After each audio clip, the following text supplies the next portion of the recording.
संसार का सबसे खतरनाक रोग। जब मैं एक बच्चा था तब पोलियो एक भयानक रोग था जिसके हर साल बहुत अधिक लोग शिकार होते थे और इस रोग की विनाश लीला अपन टांगों, घूमे हुए शरीर और अनंत में मृत्यु के रूप में भोगनी पड़ती थी। फिर डॉक्टर जोन्स सालक एवं उसके साथियों ने साल्क टीके का विकास किया और पोलियो की विनाश लीला बहुत हद तक कम हो गई। तथापि अभी भी जब माता पिता अपने बच्चे को पोलियो निरोधक निरोधक टीका नहीं लगवाते तो पोलियो की कोई घटना हो जाती है। जब ऐसा होता है और ईश्वर की कृपा से अब बहुत कम होता है तो बहुत से लोग आश्चर्य से अपना सिर हिलाते हैं कि कोई व्यक्ति इतनी आसान सी चीज की उपेक्षा कैसे कर सकता है, जबकि यह विधि लगभग 100% सुरक्षित एवं असरकारक है।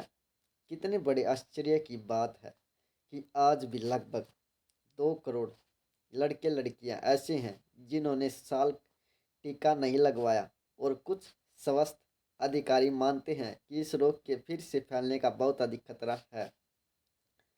सच कहूँ, मैं समझ नहीं पाता कि ऐसी स्थिति क्यों होती है, परंतु मैं आपको एक दूसरी बीमारी के बारे में बताऊं जो इससे असंख्य गुना अधिक बुरी है। इसका असर हर उम्र, जाति, नस्ल व रंग के लोगों पर पड़ता। यह बाकी सारी बीमारियों को मिलाकर भी उनमें से अधिक शारीरिक व भावनात्मक समस्या पैदा करती है। इसकी वजह से अन्य सारी बीमारियों की तुलना में कई अधिक लोग जल्दी कब्र में चले जाते हैं। कई अधिक शादियाँ टूटती हैं, अधिक बच्चे अनाथ होते हैं, अधिक बेरोजगारी होती है, अधिक लोगों को राहत सूची में शामिल होना पड़ता है। यह नशीली दवाई और शराब के आदि लोगों को अधिक पैदा करती है एवं यह कई अधिक अपराध की वजह होती है। इसके अतिरिक्त मनुष्य की जानकारी में यह सर्वाधिक संक्रामक रोग है। यह भयानक रोग नजरिए का सख्त होना है और यह घटिया सोच के कारण होता है। अगर आपको यह रोग है तो सौभाग्यवश इसका इलाज है और यह इलाज हल्के और गंभीर दोनों मामले में असरकारक है। और सिर्फ इतना ही नहीं, अब हमने एक टीका प्रणाली भी विकसित कर ली है जिससे इस रोग के लगने की संभावना लगभग शून्य हो जाती है। यदि यह पहले से ही आपको नहीं है, आप अब इससे पहले कि हम आगे बढ़ें, मैं आपसे एक प्रश्न पूछता हूँ। आप उस व्यक्ति के बारे में क्या सोचेंगे जो हर रोज़ पोलियो के संक्रमण में आता है परंतु इस बीमारी से खुद को बचाने के लिए टीका लगवाने से इनकार करता है? याद रखें, अब यह टीका निःशुल्क, पीड़ा रहित व उपलब्ध है और बोस ने उसे वेतन वृद्धि का भी वायदा किया है। अगर वह खुद को वे अपने कर्मियों को इस अति संक्रामक रोग से बचाने के लिए यह सरल सा कदम उठाएंगे। अपना जवाब ध्यानपूर्वक दें, क्योंकि मैं आपको ऊपर उठाने के लिए तैयार कर रहा हूँ और आपको रास्ता दिखा रहा हूँ। तथापि यह भोगवाद का रास्ता नहीं है, यह शिखर पर जाने वाली सीढ़ियों को चढ़ना है। असलियत में आपको शायद उस व्यक्ति में काफ़ी दोष नज़र आएगा, है ना?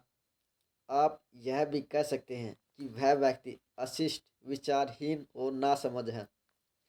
अब अगला स्वाभाविक प्रश्न, आप उस व्यक्ति के बारे में क्या सोचेंगे जिसने नजरिए के सख्त होने से खुद को बचाने के लिए टीका लेने से इनकार कर दिया, बावजूद इसके कि टीका लगवाना पीड़ा रहित व आनंददायक था।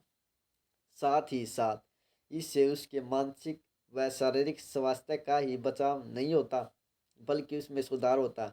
इससे भी आगे, इससे उसके वेतन में वृद्धि होती एवं जीने के लिए उसके मित्रों, परिवारजनों और यहाँ तक कि अजनबियों से भी उसके रिश्ते में सुधार होता। आप किस भी उस व्यक्ति के बारे में क्या सोचेंगे जिसने ऐसा टीका लगवाने से इनकार कर दिया। आप संभवतः धीरे से मुस्कुराएं। यदि आप पहले से ही नज़रिए के सख्त होने से ग्रस्त नहीं हैं और आपने सार रूप में कहा है, ऐसे उपचार को मना करने वाला व्यक्ति दो गुना मूर्ख होगा। मैं आशा करता हूँ आपने ऐसा ही कुछ कहा, क्योंकि अब आपको उस टीका के लिए हाँ कहने का अवसर दिया जाने वाला है जो घटिया सोच को ख़त्म कर देगा और आपको नज़रिए के सख्त होने से बचने में मदद करेगा। यह उपचार वास्तव में एक बीमा पॉलिसी है जो कल्पना के हर ढंग में निराली है।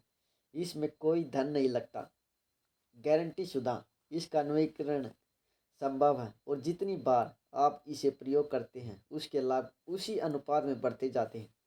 यह एक निजी पॉलिसी है क्योंकि लाभ निजी है, परंतु साथ ही साथ यह एक ग्रुप पॉलिसी भी है क्योंकि आप इसके लाभ दूसरे लोगों तक पहुंचा सकते हैं और उसी समय अपने निजी लाभ बढ़ा सकते हैं। अगर आप इस बारे में व्याकुल हैं कि इसमें लगता क्या है, तो मैं यह आश्वस्त करके आपके दिमाग को चैन दे दूं कि समय, प्रयास और डॉलर की इसकी लागत शून्य से भी कम है। इसमें लगाया गया प्रत्येक क्षण कई गुना बढ़े हुए कारगर रूप में वापस मिलता है। आर्थिक लागत इतनी कम होगी कि इससे संभवतः आपके जीवन स्तर पर प्रभाव नहीं पड़ेगा, जबकि इसके नतीजे आपके जीने के ढंग को बदल देंगे और काफ़ी आर्थिक लाभ प्रदान करेंगे। ऊर्जा का प्रत्येक ओस जो आप इस पॉलिसी पर खर्च करेंगे और अधिक ऊर्जा, साहस व जीने के लिए उत्साह के रूप में वापिस होगा। मैं बिना किसी गोल मोल बात के यह कहूँगा कि यदि आप इस पॉलिसी को खरीदेंगे और इसके सूत्र का सिर्फ 21 दिन तक पालन करेंगे तो जितने भी लाभ मैंने बताए हैं और जिनके बारे में मैंने आपसे वादा किया है वे सब आपके होंगे।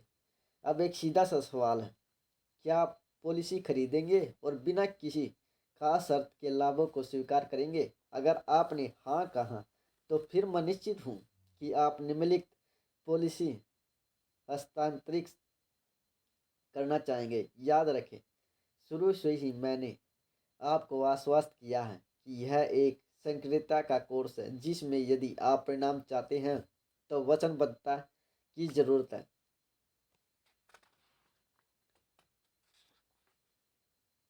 अब जबकि आपने पॉलिसी हस्तांतरित कर दी है, मुझे यह स्वीकार कर लेना चाहिए कि इन सभी वायदों के साथ साथ एक चीज़ है जो मैं आपको बताना भूल गया। अप्रिय पाठकों, शेष पैराग्राफ के लिए कृपया अपने पढ़ने की गति 20 शब्द प्रति मिनट तक धीमी कर दीजिए। जब आपने पहले वाला वाक्य पढ़ा और देखा कि मैं आपको कुछ बताना भूल गया था तो आपको तुरंत क्या विचार आया? यदि यह कुछ इस तरह का था, मुझे लग रहा था जरूरी कोई चालाकी है, तो मैं आपसे ज़रूर आग्रह करूँगा कि सूत्र को प्रत्येक स्थिति पर आप विशेष ध्यान दें क्योंकि आपको उस चीज़ की ज़रूरत है जिसे यह सूत्र पूरा कर सकता है। सूत्र, पॉलिसी, टीका आदि। यदि आप किसी चीज़ के बारे में उत्साही होना चाहते हैं, चाहे वह जीवन हो, कोई कार्य हो, खेल हो, हमारा देश हो आदि, तो आप उसे कुरेदते हैं और उस मामले के बारे में कुछ सूचना व ज्ञान प्राप्त करते हैं। यह सामान्यतः सच है कि लोग उन चीज़ों को ठीक से नहीं कर पाते जिनकी वे तैयारी नहीं करते। नए घर के नगर के बारे में, अपने पड़ोसियों के बारे में या उस खेल के बारे में जिसमें आपके पुत्र या पुत्री की रुचि है, सीखिए। यह एक शुरुआत है, परंतु आइए देखें कि हम उस सब के बारे में जो जीवन हमें पेश करना चाहता है किस प्रकार उत्साह विकसित कर सकते हैं। मनोवैज्ञानिक बहुत समय से कहते आए हैं कि यदि आप उत्साहपूर्वक कार्य करते हैं तो आप उत्साही हो जाएंगे। किसी गुण या लक्षण की कल्पना कीजिए और बाद में वह आपके अधिकार में होगा। आप इसे झपट लें और फिर यह आपको झपट लेगा। यह सूत्र आपने न केवल तुरंत साहस व सोचने का सही ढंग विकसित करेगा, बल्कि यह हर रोज चौबीसों घंटे आपकी सेवा में रहेगा। इसका परिणाम यह होगा कि आप इतने ऊर्जित, प्रेरित, उत्तेजित और अपने कार्य के प्रति जागृत हो जाएंगे कि आप अपनी कार्य साध्यता को कई गुना बढ़ा पाएंगे। अब मैं आपको उस चीज़ के बारे में सचेत कर दूं जिसे मैंने पिछले पैराग्राफ में छुआ था। उत्साह जीवन का एक ढंग हो जाता है और सिर्फ किसी एक चीज़ के लिए उत्साही रहना कठिन होता है। आप पाएंगे कि जैसे ही आप उत्साह पैदा कर लेते हैं, आपको इतना आनंद आने लगता है, इतनी अधिक अच्छी चीज़ों को आप आकर्षित करने लगते हैं और इतना अधिक कार्य संपन्न करने लगते हैं कि आपको कुछ खुशगवार आर्थिक परेशानियां हो सकती हैं, अच्छी चीज़ें और अच्छे लोग आपकी ओर आकर्षित होंगे तथा आपको और अधिक आनंद आएगा एवं आप और अधिक संपूर्ण सफलता प्राप्त करेंगे। आपको केवल काफ़ी लाभ ही प्राप्त नहीं होगा, जिनमें से कुछ पहले ही दिन शुरू हो जाएगा, बल्कि आपके मित्र, सहयोगी, रिश्तेदार और यहाँ तक कि बिल्कुल अजनबी लोग भी इससे लाभान्वित होंगे। मैं जानता हूँ कि मैं कुछ बहुत बड़े दावे कर रहा हूँ, परंतु वस्तुतः इसके हजारों सबूत हैं और सभी यही बात कहते हैं, यह कारगर है। पहला कदम, अपने बिस्तर छोड़ने का ढंग बदलिए। यदि आप जीवन द्वारा आपको प्रस्तुत की जाने वाली सभी चीज़ों के प्रति उत्साह एवं सही सोचने के ढंग को विकसित करना चाहते हैं तो आपको अपने बिस्तर छोड़ने के तरीके को उलटना होगा। नहीं, मैं यह नहीं कर रहा कि आप पीठ की ओर बिस्तर से बाहर आए। मैं उस तरीके को उलटने के बारे में बात कर रहा हूँ जिस तरीके से अधिकतर लोग अपने दिन की शुरुआत करते हैं और जो यहाँ तो उदासीन या विपरीत स्थिति में होता है। जब अलार्म बजता बंद हो जाता है, वे थोड़ा विलाप करते हैं, अपने चेहरे पर थप्पड़ लगाते हैं और कहते हैं, ओ नहीं, मुझसे यह मत कहो कि उठने का समय हो गया है। मुझे ऐसा लग रहा है जैसे कि मैं अभी लेटा था। बहुत से लोग हर दिन को ऐसे शुरू करते हैं जैसे कि यह एक दूसरा बीता हुआ कल होने वाला है। बीता हुआ कल उन्हें पसंद नहीं। इस तरह की शुरुआत से क्या इसमें कोई अचरज की बात है कि एक बुरे दिन के बाद दूसरा बुरा दिन आता है। आपके दिन की शुरुआत करने का बेहतर तरीका और इससे आपके लिए आश्चर्यजनक बेहतर परिणाम पैदा होंगे। इस प्रक्रिया का पालन करें और आप उत्साह को जीवन के एक स्थायी ढंग के रूप में हासिल कर लेंगे। अब मैं आपको कुछ बुरी और कुछ अच्छी खबर देता हूँ। पहले बुरी खबर, यह प्रक्रिया अपनाने में आपको संभवतः थोड़ी बेवकूफ़ाना और शायद बचकानी लगे। यह कुछ इस बात से कम हो जाएगी कि केवल आपका जीवन साथी ही इस बारे में जान पाएगा। अब अच्छी खबर, पहले तो आप जीवन से अपने लिए और उनके लिए जिनके साथ आप काम करते हैं, रहते हैं, वह सहयोग करते हैं और अधिक प्राप्त करेंगे।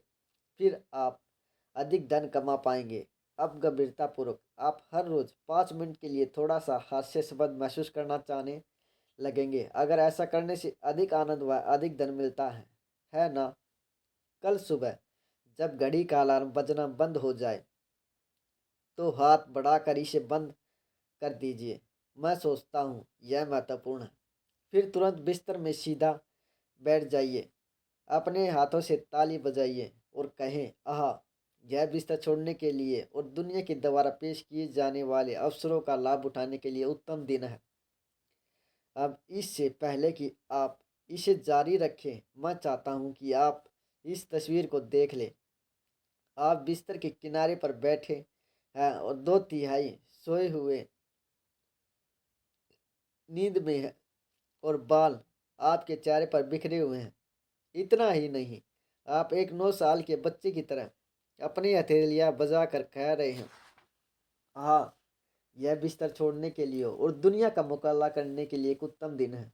अगर आप 100 साल तक जिए तो भी आप इससे बड़ी बात कभी नहीं कहेंगे। परंतु मैं कुछ महत्वपूर्ण बात बता दूं। आप तैयार हैं, उठ गए हैं और जब आपने अलार्म लगाया था आप यही होना चाहते थे एवं आप अपने नज़रिए को नियंत्रित कर रहे हैं। मैं इस बात को पूरी तरह जानता हूँ, जानते हुए कि यह पुस्तक सभी आयु के व जीवन के सभी क्षेत्रों के सफल पुरुषों व महिला के द्वारा पढ़ी जाएगी, पहले ही पढ़ी जा चुकी है। इस बात पर जोर दे रहा हूँ। मैं पूरी तरह जानता हूँ कि आप में से कुछ सोचेंगे कि यह किशोर उम्र के बच्चों को पढ़ने योग्य है।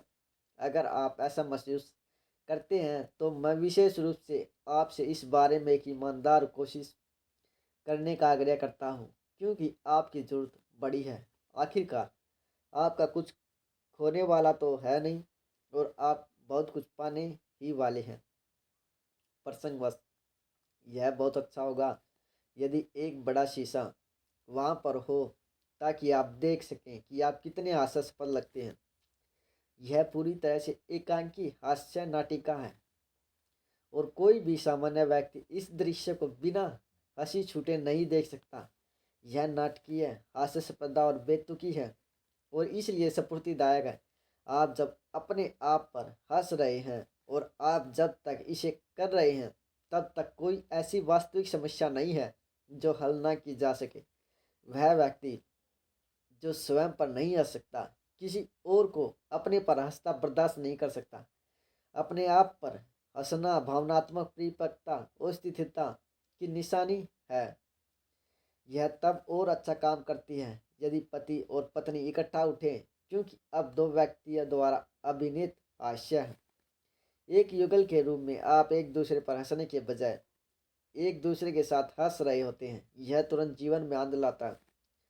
जब आप दिन की शुरुआत बहुत स्फूर्ति और उत्साह के साथ करते हैं तो बाइबल के अनुसार आप लक्ष्य पर होते हैं। आयत 118:24 कहती है, यह वो दिन है जिसे परमात्मा ने बनाया है। मैं इसमें आनंद मनाऊंगा और खुश होऊंगा। काश मेरे पास इस पुस्तक में इतना स्थान होता कि मैं आपको बता पाता कि कितने पति व पत्नियों के फोन व पत्र मुझे प्राप्त हुए जिसमें उन्होंने कहा है, आपको पता है, इससे हमारे वैवाहिक जीवन की स्थिति ही बदल गई, क्योंकि इसके द्वारा हमने फिर इकट्ठा हंसना शुरू कर दिया। नहाते हुए गाएं, अब क्योंकि आप उठ गए हैं नहा ले। और यदि कोई छोटे बच्चे सोए हुए नहीं हैं तो जोर से खुशी का गीत गाएं। अब मुझे यह पुराना राग मत सुनाना। हाँ, पर मुझे गाना नहीं आता। मुझे एक बार मिच मिलर का पत्र मिला जिसमें लिखा था, साथ में ना नहाएं। और मेरे अपने बच्चे ने भी मुझे चर्च में गाने के लिए मना दिया। गाने के लिए ना तो लय ना ही आपकी प्रतिभा महत्वपूर्ण है, गाने का यह विचार ही असल चीज है। नहाते हुए गाने की धारणा एक कदम सरल है। अब आप अपने सुर में होते हैं तो नकारात्मक नहीं हो सकते। विलियम जेम्स ने कहा था, हम इसलिए नहीं नहाते क्योंकि हम खुश हैं, हम खुश हैं क्योंकि हम गाते हैं। विलियम जेम्स ने कहा था, हम इसलिए नहीं गाते क्योंकि हम खुश हैं, हम खुश हैं क्योंकि हम गाते हैं। इसके अतिरिक्त यह नहाते वक्त आपका अधिकार भी है। उसी तरह हम काम करना व खेलना इसलिए नहीं छोड़ते कि हम बूढ़े हो जाते हैं। हम बूढ़े हो जाते हैं क्योंकि हम काम करना व खेलना छोड़ देते हैं। घर के आदमी के लिए कुछ आंतरिक लाभ है यदि आप एक कदम और उठा लें। जब आप नाश्ते वाले कमरे में आए तो मेज को दो एक बार थपथपाए और कहें, प्रिय, मैं देख रहा हूँ कि तुमने नाश्ते में बैगन, अंडे और ग्रिट बनाए हैं। मैं इसी की उम्मीद कर रहा था कि तुमने यही बनाने वाली हो। भले ही आप पिछले 622 दिनों से हर रोज यही भोजन खा रहे हो, परंतु एक रोचक बात हो जाती है। सबसे पहले वह आपकी तरफ आश्चर्य से देखती है और इस आश्चर्य से देखने में ही बहुत बड़ी बात है। इस बात की संभावना है कि भले ही नाश्ता वास्तव में उतना अच्छा ना हो, वह अगले दिन बेहतर बनाने के लिए प्रेरित हो जाएगी। इसका मतलब हुआ कि इससे आप कुछ गवा नहीं सकते। अब मैं पाऊंगा बताऊंगा कि इस प्रक्रिया से क्या होता है, क्योंकि विचार कार्य से पहले आता है। आप अगली सुबह करने वाले कार्य की योजना रात को बनाते हैं। इससे सकारात्मक रूप से योजना बनाने की आदत बढ़ती है और इसके दूरगामी परिणाम होते हैं। क्योंकि जब आप एक कार्य बोते हैं तो आप एक आदत की फसल काटते हैं। जब आप एक आदत बोते हैं तो एक चरित्र की फसल काटते हैं। जब आप एक चरित्र बोते हैं तो एक नीति की फसल काटते हैं। कारण सरल है, तर्क से कोई भावना नहीं बदलेगी, परंतु कार्य से बदल जाएगी। अथवा जैसा कि डलास टेक्सास में magnet high school for health profession के प्रधानाचार्य मेरे मित्र बुश नार्मे कहना पसंद करते हैं, नए ढंग से काम करके आप अपने ढंग से महसूस नहीं कर सकते, परंतु नए ढंग से महसूस करके आप अपने ढंग से काम कर सकते हैं। इन कार्यों का कुछ परिणाम पहले से ही महान होगा। अधिक जीवन उत्साह और इतिहास बताता है कि उत्साही दृष्टिकोण से नीति अधिक महान बनती है। जब आप उत्साह के साथ उठते हैं और उत्साह के साथ नाश्ता करने जाते हैं तो आप अच्छे दिन की शुरुआत करने जा रहे हैं। एक दिन पूरे जीवन का लघु आकार होता है और बहुत से अच्छे दिनों के साथ आप एक अच्छा जीवन पा लेते हैं। इससे परिवार व मित्रों को भी लाभ होता है, क्योंकि उत्साह खसरा रोग से भी अधिक संक्रामक होता है। एक बार यदि यह आपके पास आ गया तो यह आपके परिवार और साथियों तक फैल जाएगा और हर किसी को लाभ पहुंचेगा।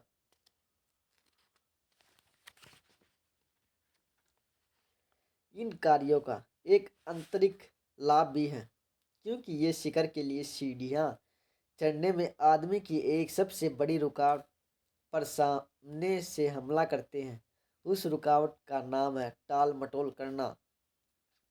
अगर टाल मटोल करना आपकी समस्या में से एक है तो ये सरल प्रक्रिया उस समस्या पर पार पाने के लिए अच्छी शुरुआत हो सकती है।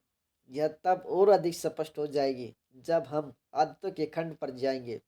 फिलहाल के लिए इतना स्पष्ट हो जाना चाहिए कि कहीं पर जाने से पहले आपको पहले शुरुआत करनी है, और इतना स्पष्ट हो जाना चाहिए कि आप सुबह किस तरह से उठते हैं। यह उस बारे में बहुत बड़ी भूमिका निभाएंगे कि आप जीवन में कितना ऊंचा जाएंगे। इस समय मैं सिर्फ यह टिप्पणी करूंगा कि सुबह उठने की यह प्रक्रिया एक अच्छी आदत है और हर अच्छी आदत झपटनी पड़ती है और अपने प्यारे जीवन के लिए बनाए रखनी पड़ती है।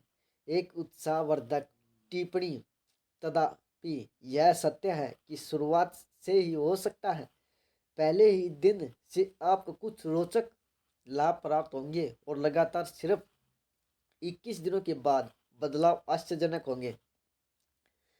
दूसरी तरफ हर बुरी आदत दबे पाव आती है और धीरे धीरे आप इस तरह हावी हो जाती है कि इससे पहले कि आप यह जानने की आपकी यह आदत है, आप आदत के वश में हो जाते हैं। मैंने इस खंड की समाप्ति पर आदतों पर पूरे 2 अध्याय दिए हैं, अतः हमें इस सूत्र के साथ शुरू हो जाना चाहिए। दूसरा कदम, कुछ संकेत स्थापित करें। अमेरिका में आज हम निश्चित रूप से एक नकारात्मक समाज में रहते हैं। उदाहरण के लिए दसियों हजार उपकरण जो हर कस्बे, नगर और देश भर के चौराहे व गली के नुक्कड़ों पर लगे रहते हैं और लाल, रुकिए अथवा ट्रैफिक लाइट कहे जाते हैं। यह स्पष्टता नकारात्मक है, क्योंकि वास्तव में लाइट जाइए लाइट होती है। यदि आप ऐसा नहीं मानते तो अगर किसी चौराहे पर कोई लाइट काम नहीं कर रही हो तब देखिए कई ब्लॉक तथा ट्रैफिक रुक जाएंगे। यह इसलिए नहीं कि लाइट लाल है या रुकिए है, बल्कि क्योंकि चाहिए वाली लाइट खराब है। फिर लोग उन्हें रुकिए लाइट क्यों कहते हैं? सीधी सी बात है, वे SNOPS हैं। वे दूसरों को लाल लाइट के बारे में बताते हुए सुनते हैं, इसलिए वे भी ऐसा ही करते हैं। इसके बारे में दुर्भाग्य पूर्ण तथ्य यह है कि औसत अमेरिकन इन जाइए लाइट के सामने सही रंग होने की प्रतीक्षा में ताकि वे जा सके प्रतिवर्ष लगभग 27 घंटे खर्च करता। अधिकतर लोग ये 27 घंटे कैसे खर्च करते हैं? सामान्य रूप से कहा जाए तो वे तीन चीजें करते हैं। पहले, वे स्टीयरिंग व्हील पर पकड़ मजबूत कर लेते हैं ताकि वे पूरी तरह से निश्चित हो सके कि कार उनके साथ दौड़ न जाए। दूसरी, वे मजबूती से अपने होठ और मुंह इस तरह से सख्त कर लेते हैं ताकि जरूरत पड़ने पर वे जाइए लाइट से बात कर सके। तीसरी और सबसे महत्वपूर्ण बात कि वे अपने वाहन में अपने पैर से एक्सीलेटर को दबाए हुए बैठते हैं। वे जारी तौर पर ऐसा महसूस करते हैं कि अगर वे अपने इंजन को रेस देंगे तो लाइट जल्दी बदल जाएगी। क्या आपको ऐसा करने में अपराध भाव होता है? इस बात की संभावना बहुत अधिक है कि इसे बिना महसूस किए ही आप अपराधी बन जाते हैं। यदि आप ऐसे हैं और यदि आप सोचते थे कि तालियां बजाकर दिन की शुरुआत करना बेतुका था, तो आप लाइट बदलने के लिए अपनी कार के इंजन को रेस देने के बारे में क्या सोचते हैं? इसे व्यक्तिगत बनाइए। हमें इसके बारे में इकट्ठा सोचना चाहिए। लाइट पर इंतजार करते हुए उस प्रक्रिया का प्रयोग करने के बजाय इसे हम बिल्कुल अलग ढंग से लें। दो चीज़ें सृजनात्मक ढंग से की जा सकती हैं। पहली, जब आप सही रंग होने का इंतजार कर रहे होते हैं तो उसकी ओर देखें और कहें, यह मेरा रंग है, यह वहाँ पर मेरे लिए रखी गई है, इस पर मेरा नाम है, यह वहाँ पर इसलिए लगाई गई है ताकि मैं आगे अपनी मंजिल पर तेज आसानी से और अधिक सुरक्षा से जा सकूं। आप देखते हैं कि यह वास्तव में जाइए लाइट है। दूसरे, जब आप इस ढंग से शामिल हो जाते हैं कि आप जाइए लाइट के बारे में बात कर सकते हैं, अब यहाँ पर मज़ेदार चीज़ शुरू होती है। मैं चुनौती देता हूँ कि आप कोई भी हो, आप कुछ भी करते हो और आप कहीं पर भी हो, जाइए लाइट शब्द का बातचीत में प्रयोग करें और भावनाओं को छुपाने के लिए गंभीर मुख मुद्रा बनाए रखें। मुझे बिल्कुल विश्वास नहीं है कि आप ऐसा कर सकते हैं। जिस क्षण आप जाइए लाइट कहेंगे, दो चीज़ें होंगी। पहली, आप मुस्कुराने लगेंगे और आपके साथ का व्यक्ति भी मुस्कुराने लगेगा। दूसरे, जैसे ही आप जाइए लाइट शब्द कहेंगे, आपका नज़रिया बदलने लगेगा। आप इस पुस्तक के पृष्ठों पर वापस आ जाएंगे और जो मैं कह रहा हूँ उसकी प्रयोगत्मा पहचान जाएंगे।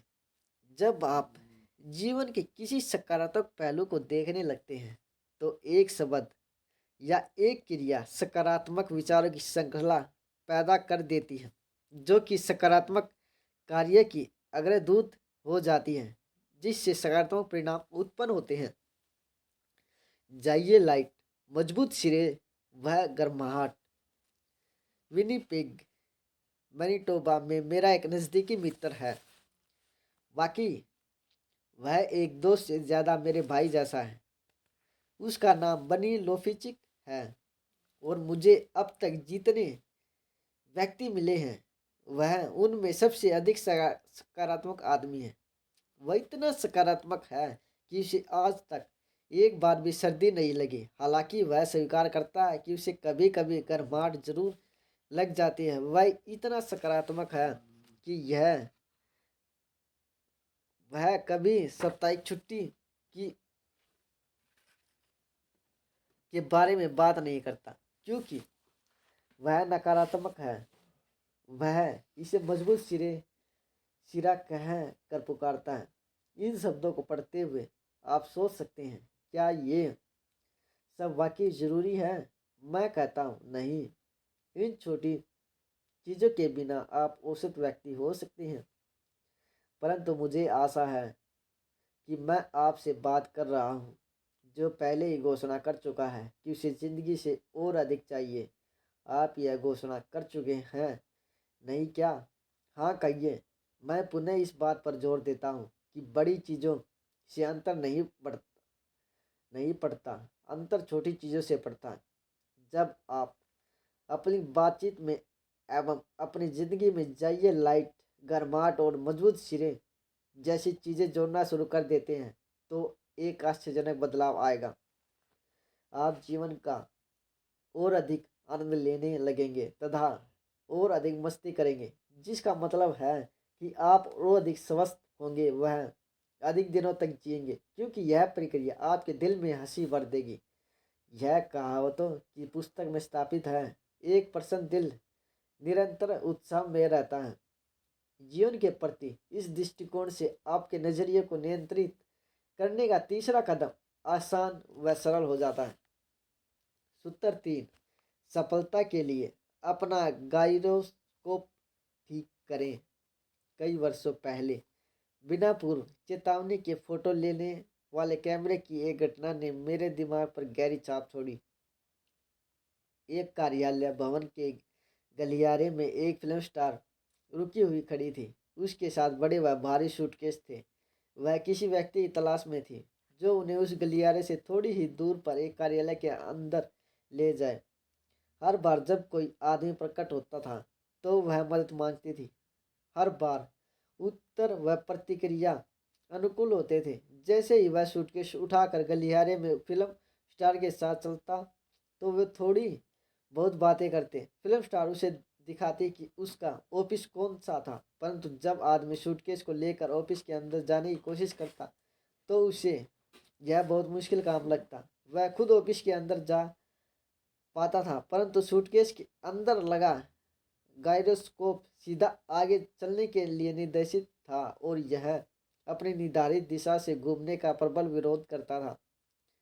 इस पृथ्वी पर हर प्राणी के अंदर एक गायरोस्कोप है जो उसके जन्म के साथ ही एक मानव उपकरण के रूप में आता है। यह एक युवा गिलहरी को ले जो किसी अन्य गिलहरी से हजारों मील दूर होती है। जब शीत ऋतु आती है तो वह सर्दियों के लिए गिरियां व मेवे इकट्ठा करने लगेंगी। यद्यपि हो सकता है वह सारी सर्दियां जीवित ही ना रहे। यह स्वयं संरक्षण का नियम है। यह उसका स्थायी गायरोस्कोप है। इसी तरह एक युवा बत्तख जो कभी शीत ऋतु में नहीं रही दक्षिण की ओर उड़ चलेगी, भले ही वन्य बत्तखों से बिल्कुल अकेली हो जाए। यह स्वयं संरक्षण के नियम की मांग है। यह उसके अंदर स्थायी रूप से लगा हुआ गायरोस्कोप है। आदमी के पास भी गायरोस्कोप होता है, परंतु थोड़ा भिन्न। अंतर यह है कि आदमी अपने गायरोस्कोप को निर्धारित कर सकता है। किसी झील अथवा समुद्र किनारे जाएं और चलती हुई नौकाओं को गौर से देखें। आप देखेंगे कि वे 360 दिशाओं में जा रही होंगी और आप यह भी देखेंगे कि हवा केवल एक दिशा में बह रही है। तो अगर हवा केवल एक दिशा में बह रही है फिर नौका इतनी भिन्न दिशा में कैसे जा सकती है? उत्तर सरल है। नाव पर कोई व्यक्ति है जिसने उसकी यात्रा का निर्धारण कर किया है। इस प्रकार आप अपनी यात्रा का निर्धारण करते हैं जो आपके जाने की दिशा निर्धारित करती है और दिशा नीति का निर्धारण करती है।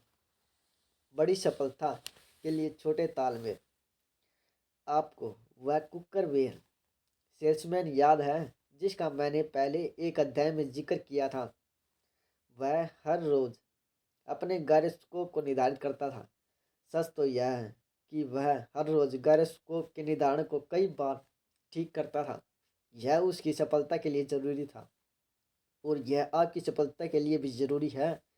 जैसा कि मैंने पहले संकेत दिया था, बहुत सी ऐसे दिशा परिवर्तन व घटनाएं होंगी जिन पर आपका कोई वश नहीं होगा। आप निश्चयपूर्वक इस बात की भविष्यवाणी नहीं कर सकते कि आप और आपकी मंजिल के बीच क्या क्या चीज़ें खड़ी हैं। तथापि मैं इस बात पर जोर दूंगा कि जब कोई चीज़ आपको रास्ते से थोड़ा सा भटका दे तो आपके पास आपके लिए यह जरूरी नहीं है कि आप फिर से अपने शुरुआत वाले स्थान पर वापस जाएं। आप सुगमता से थोड़ा समायोजन कर लेते हैं, तालमेल बिठा लेते हैं और अपने ध्येय की ओर बढ़ना जारी रखते हैं। याद रखिए, जहाँ तक आप देख पाते हैं वहाँ तक जाएं, और जब आप वहाँ पहुँच जाएंगे तो हमेशा और आगे देख पाएंगे। आप अपने गैरस्को को किस प्रकार ठीक से निर्धारित कर सकते हैं? उत्तर सरल है, परंतु पहले मैं एक प्रश्न पूछता हूँ। जब आप लंबी टेलीफोन बातचीत में लगे होते हैं तो क्या आप व्यर्थ के काम में उलझे रहने के दोषी होते हैं? क्या आप वर्ग, आयात और वर्त की आकृतियां बनाते हैं? यदि बातचीत काफ़ी लंबी है तो क्या आप उनमें शेड भरने लगते हैं और उस शेड में फिर डिजाइन बनाने लगते हैं? आप स्वयं को एक व्यर्थ के काम में उलझे रहने वाले व्यक्ति के रूप में किस प्रकार देखते हैं? जैसा कि शायद आप जानते हो, कुछ व्यर्थ के काम में उलझे रहने वाले व्यक्ति अपने वे व्यर्थ के काम इधर उधर छोड़ जाते हैं ताकि उनका पता चल जाए। आपको किसी व्यर्थ के काम में उलझे रहने के लिए रहने की सबसे ऊंची कीमत अभी तक क्या मिली है? बहुत से लोगों के साथ वर्षों काम करने के दौरान मुझे ऐसा कोई व्यक्ति कभी नहीं मिला जिसने कोई व्यर्थ का काम बेचा हो। इस बात को ध्यान में रखते हुए मेरी राय है कि व्यर्थ के काम में उलझे रहने का बाजार सीमित है। इस बात को ध्यान में रखते हुए मेरी राय है कि व्यर्थ के काम में उलझे रहने का बाजार सीमित है, बजाय व्यर्थ की आकृतियां बनाते रहने के, जो कि गैर फायदेमंद है। कागज की एक साफ शीट लेकर उस पर लिखना शुरू करें। मैं कर सकता हूँ, मैं कर सकता हूँ, मैं कर सकता हूँ। फिर विस्तार से समझाएं कि आप क्या कर सकते हैं। अपने उद्देश्यों को कागज की एक शीट पर और बाथरूम के शीशे पर लिखें। फिर अपनी पेपर शीट या शीशे की तली पर लिखें, मैं करूँगा, मैं करूँगा, मैं करूँगा। यह प्रक्रिया आपके उद्देश्य को आपके अवचेतन मन में असीम रूप से जलाकर आपके गैरस्कों को ठीक से निर्धारित कर देगी। बहुत से लोगों के लिए शिखर पर मिलेंगे महान कार्य संपादन करने के लिए एक मार्गदर्शक मानचित्र है, और यह सरल या सूत्र व उत्प्रेरक है जिससे वे शुरू हुए थे। यह भले ही वह उत्प्रेरक हो जिसकी आपको तलाश है, परंतु मैं आपको चेता दूं कि इस सूत्र को अपनाने में कुछ जोखिम भी है। जब आप मेरे द्वारा अनुमोदित विचारों से सहमत होते हैं, नजरियों को अपनाते हैं और प्रक्रियाओं का पालन करते हैं तो आपका कुछ रोचक प्रतिक्रिया से सामना होगा। कुछ लोग आपकी आलोचना करेंगे और कहेंगे कि आप भिन्न हैं, और वे वास्तव में ठीक कह रहे होंगे। आप इतने भिन्न होंगे कि आप जिंदगी के खेल में उन गिने चुने लोगों में से होंगे जो जिंदगी की बेशकीमती चीजों से भरी तिजोरी को खोलकर उसमें से जो चाहते हैं ले सकेंगे, बजाय इसके कि जो चीज आपके पास है उसे पाने की इच्छा करनी पड़े। क्योंकि यह किस्म किस काम की, इसलिए मैं आलोचकों के बारे में अधिक परवाह नहीं करता। इतिहास की शुरुआत से आज तक कोई आलोचकों को संतुष्ट नहीं कर पाया, इसलिए उनका बहुत अधिक ख्याल नहीं किया जाना चाहिए। कुछ लोग आप पर हंसेंगे, परंतु मैं एक बात बता दूं, हंसने वाले बहुत छोटी दुनिया और छोटे लोग होंगे जिन्हें जिंदगी में अच्छी चीजें नहीं मिल पा रही हैं। यह जानना काफी संतोष प्रसन्न लगना चाहिए कि छोटी दुनिया हंसी थी, परंतु बहुत बड़ी दुनिया हडसन नदी के किनारे पर रॉबर्ट फुल्टन को शक्ति के साथ एक निश्चित दिशा में बढ़ता हुआ देखने के लिए एकत्रित हुई थी। छोटी दुनिया हंसी थी, परंतु बड़ी दुनिया उसके साथ थी जब अलेक्जेंडर ग्राहम बेल ने अपनी ऐतिहासिक टेलीफोन कॉल की थी। छोटी दुनिया हंसी थी, परंतु बड़ी दुनिया किटी होक पर थी जब राइट ब्रदर्स ने पहली बार उड़ान भरी थी। आपकी यात्रा शुरू करने पर छोटी दुनिया भले ही हंसे, परंतु मैं आपको आश्वस्त करता हूँ कि बड़ी दुनिया यात्रा समाप्ति की लाइन पर आपको शाबाशी देने के लिए एकत्रित हो जाएगी। और सबसे अच्छी बात यह है कि आपको लक्ष्य पर पहुंचने से क्या मिलता है, यह इतना महत्वपूर्ण नहीं है जितना कि यह है कि आप लक्ष्य पर पहुंचकर क्या हो जाते हैं। अध्याय 3, कदम 4, अपने मस्तिष्क को खुराक दीजिए। आपके नजरिए को नियंत्रित करने वाले पहले 3 सूत्र बहुत सरल हैं। पूर्व की समीक्षा के तौर पर सूत्र 1, सुबह उत्साहपूर्वक तालियां बजाकर उठे। सूत्र 2, संकेतों को अपनाएं, go lights warm and strong and sun. सूत्र 3, अपने गायरोस्कोप को सकारात्मक में कर सकता हूँ के साथ निर्धारित करें। चौथा सूत्र, क्योंकि इसमें अधिक शामिल है इसलिए मैं यह पूरा अध्याय इसी को समर्पित कर रहा हूँ। मैं आपको आश्वस्त करता हूँ कि यह विषय दिए गए स्थान की हर एक लाइन के योग्य है। शारीरिक रूप से भूखे हैं, खाइए। एक प्रश्न है, क्या आपने पिछले महीने कुछ खाया? पिछले हफ्ते क्या खाया? कल? आज संभावना है कि आप इन सवालों पर काफी उलझन में होंगे। वाकई आपने पिछले महीने, पिछले हफ्ते, कल और आज खाया था? क्या कल आपकी खाने की योजना है? यदि है तो क्या इसका यह अर्थ है कि आपने जो आज खाया वह अच्छा नहीं था? बिल्कुल नहीं। इसका केवल इतना अर्थ है कि आपने जो आज खाया वह आज के लिए है। अमेरिका में औसत व्यक्ति ना केवल हर रोज खाता है बल्कि सामान्य तौर पर अपना खाना स्वयं पर खाता है। मैंने देखा है कि अगर कोई व्यक्ति कार्य की व्यवस्था में खाना नहीं खा पाता तो वह अक्सर किसी भी सुनने वाले को बताने लगता है, आपको मालूम है मैं कल इतना व्यस्त था कि मुझे लंच करने का भी समय नहीं मिला। फिर वह इस बात को दोहराता है ताकि यह सुनिश्चित हो सके कि सुनने वाले को उसका संदेश मिल गया। उसके लिए खाना ना खा पाना बहुत बड़ी बात है और वह चाहता है कि दूसरों को भी उसके बलिदान की जानकारी हो। मान लो उसी व्यक्ति से उसकी मानसिक भूख के बारे में पूछा जाए, आखिरी बार कब आपने जानबूझकर पूर्व निर्धारित समय पर अपने दिमाग को खुराक दी थी? आप क्या सोचते हैं उसका क्या जवाब होगा? इस मामले में आपका जवाब क्या है?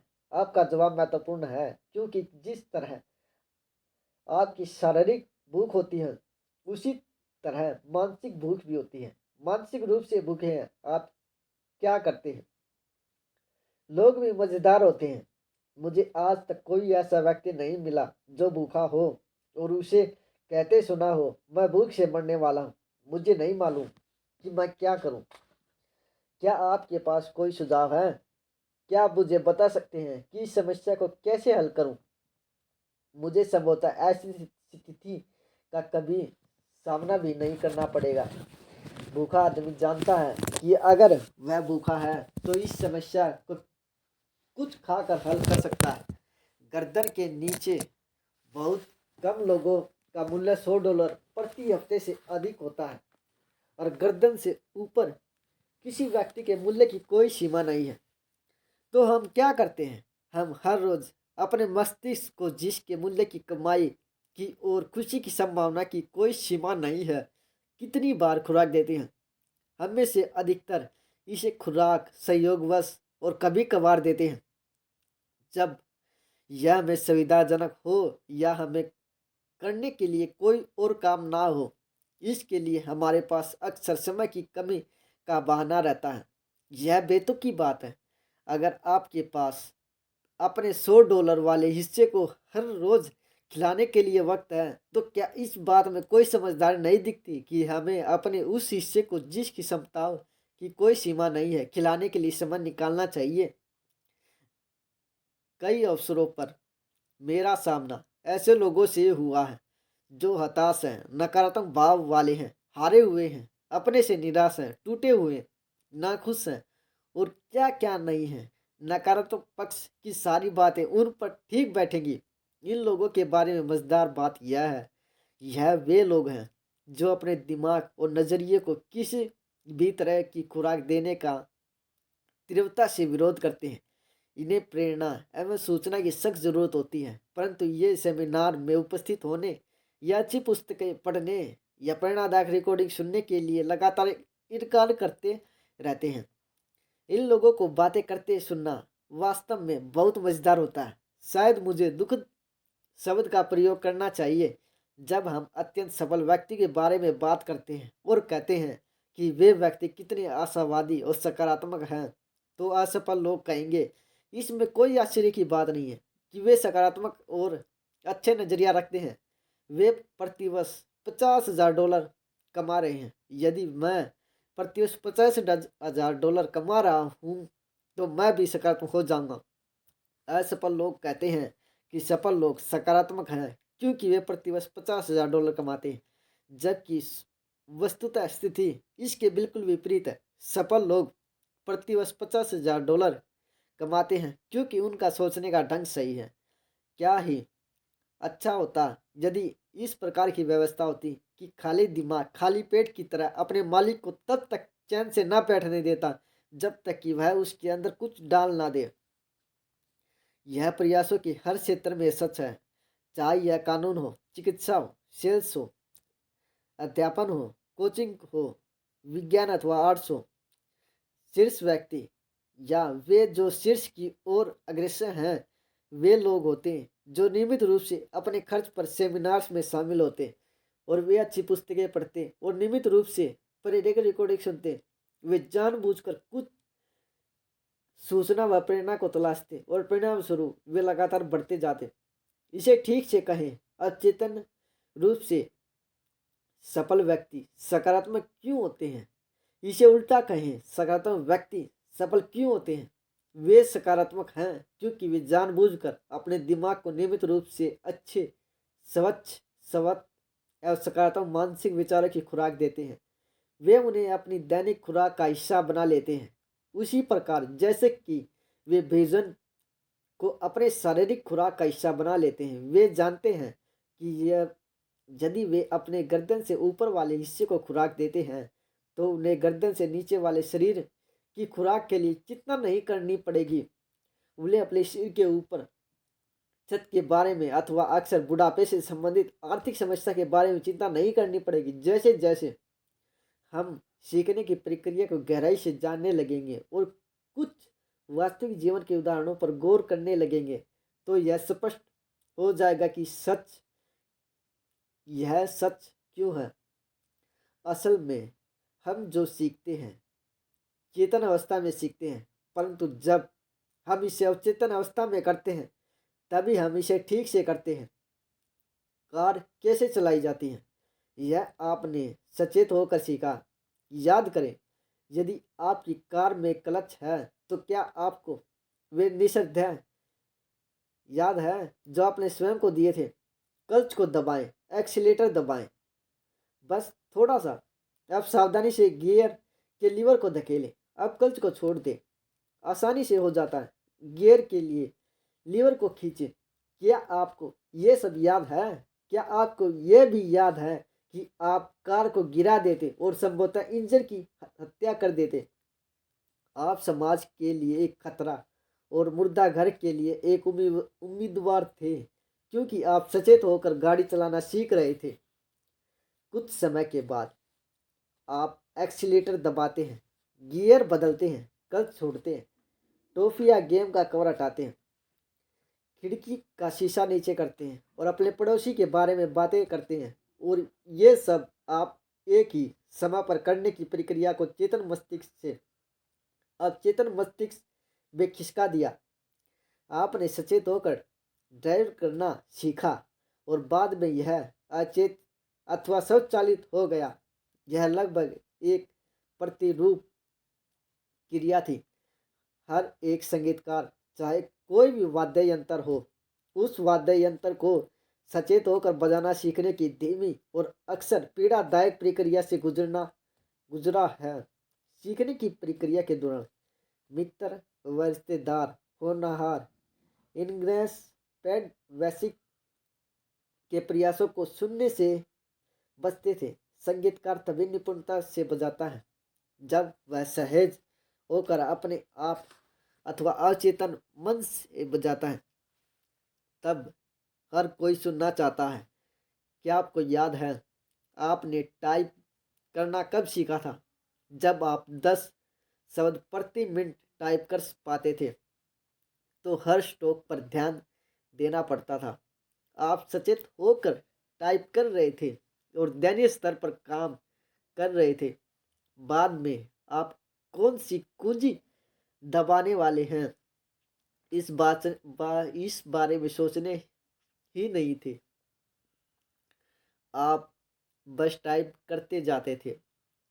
आप तब इसे अवचेतन मन से कर रहे थे और इसे ठीक कर रहे थे। आप जब एक बार किसी चीज को चेतन मन से करना सीख लेते हैं तो आप इसे अवचेतन में खिसका सकते हैं तथा इसे और अच्छी तरह से कर सकते हैं। आप जो भी अच्छा करेंगे अवचेतन मन से होगा। इसमें आपका नजरिया भी शामिल है। आप अपने नजरिए की प्रतिक्रिया अवचेतन में खिसका सकते हैं। आप इसे इतनी पूर्णता के साथ कर सकते हैं कि आप नकारात्मक व सकारात्मक दोनों स्थितियों में अपने आप सकारात्मक रूप से प्रतिक्रिया करेंगे।